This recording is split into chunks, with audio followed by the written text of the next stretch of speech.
Le fameux cheat meal, tu sais, ce repas plaisir qu'on s'autorise pendant une diète.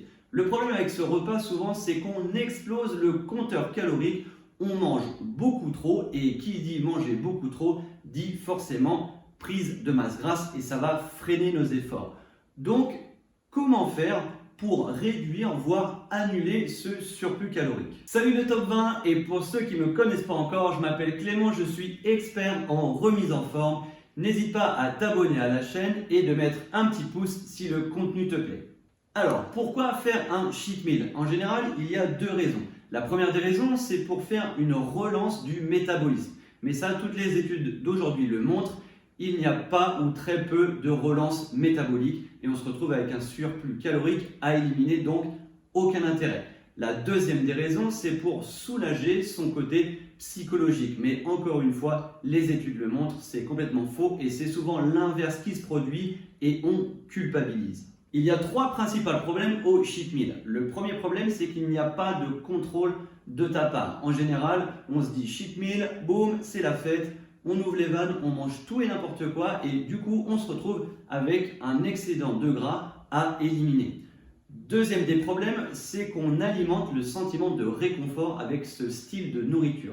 Le problème, si tu veux, c'est que ensuite, lorsque tu vas être stressé ou tu vas avoir des problèmes émotionnels, eh bien, tu vas te réfugier dans ce style de nourriture. Troisième des problèmes, c'est que ça alimente le système de récompense. Et du coup, lorsque tu vas être content et tu vas faire une séance de sport, tu vas te dire « Ah, j'ai bien travaillé et je vais pouvoir me récompenser encore une fois avec ce style de nourriture qui n'est pas adapté à une perte de gras en général. » Le problème du cheat meal, encore une fois, c'est que le cheat meal alimente le cheat meal. Ça veut dire que plus tu en fais et plus tu auras envie d'en faire. Heureusement ou malheureusement, je ne sais pas, on ne peut pas échapper à ce style de repas. On a tous une vie sociale, des mariages, des anniversaires et on va être obligé plus ou moins de manger plus que d'habitude. Alors aujourd'hui, je te propose 3 astuces pour combattre ce surplus calorique. Première astuce, manger des aliments rassasiants avant ce repas de fête. Souvent, par exemple lors d'un barbecue, on se dit avant je vais rien manger, du coup je vais pouvoir profiter de ce barbecue. Le problème, c'est que c'est vraiment une mauvaise idée parce que tu vas arriver là-bas et tu vas avoir une dalle de fou, tu vas te présenter et tu vas tout casser. Du coup, tu vas manger plus que d'habitude, même beaucoup plus, et ce qui va engendrer encore une fois une prise de gras excessive.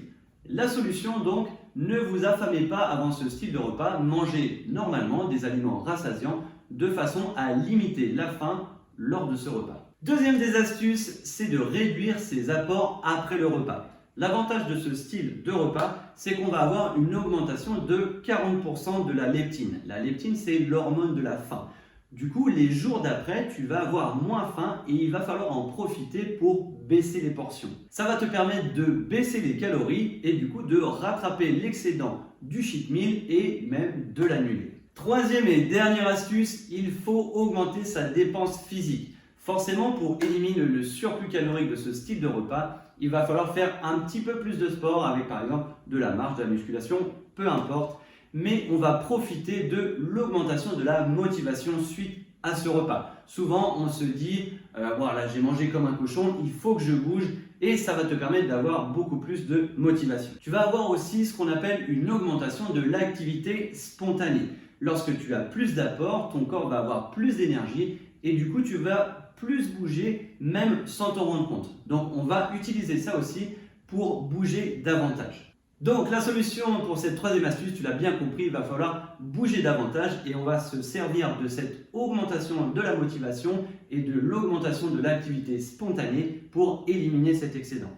En conclusion, pour éliminer les excédents et se permettre un cheat meal sans surplus calorique, il faut en premier manger normalement avant pour limiter la faim, en deux réduire les apports après et profiter de la baisse de la faim et en troisième augmenter la dépense physique pour éliminer le superflu. Voilà ce que je pouvais vous dire, j'espère que ça va vous servir. Merci beaucoup de m'avoir écouté, je vous dis à très bientôt pour une nouvelle vidéo et d'ici là, impose ton style et change tes habitudes.